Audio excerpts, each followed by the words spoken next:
এই বাজে মহিলা তোর কাছ থেকে কি আমি পেজ নিছি? তুই কি বাপের বাড়ি থেকে পেজ নিয়ে আসছিস? ঠিক আছে, নিজের হাতে কষ্ট করে পরিশ্রম করে মা বোনকে দিয়ে ভিডিও বানায় ও পর মা বোনকে মানে নিজে পরিশ্রম করে মা বোনকে দিয়ে ভিডিও বানায়ও পাবলিশ হয়েছে। ঠিক আছে, আমাকে দিয়ে ভিডিও বানায় সে কোনো কিছু করেনি। মানে ওর মা বোনকে চিনছেন আপনারা, মানে মানে আমাকে বিথিকে চিনছেন ওর মা বোনের মাধ্যমে, মানে আমার মাধ্যমে ওর মা বোনকে চিনেনি। ও কোনোদিনে আমার ভিডিও নিয়ে ভাইরাল হয়নি, ও ওর মা বোনকে নিয়ে ভাইরাল হয়েছে। আর অনেক কষ্ট করা পরিশ্রম করা ওর পেজ, মানে এই পেজের পিছনে আমার কোনো হাত নাই। তো আমি কিন্তু বরাবরই বলতেছি যে ওই পেজগুলো আমার কাছে নাই, সবকিছু মানিক হ্যান্ডওভার করছে, এগুলো সব মানিকের কাছে।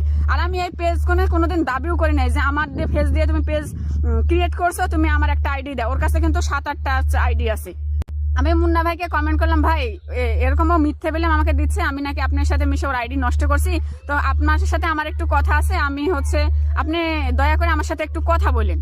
আমি এই কথা মুন্না ভাইয়ের কমেন্টে করছি। তো এইটাই ও আবার যায় কমেন্ট করছে, ওই জায়গায় আবার মানিক যায় কমেন্ট করছে কি দেখেন আপনারা, এই বাজে মহিলা তোর কাছ থেকে কি আমি পেজ নিছি? তুই কি বাপের বাড়ি থেকে পেজ নিয়ে আসছিস?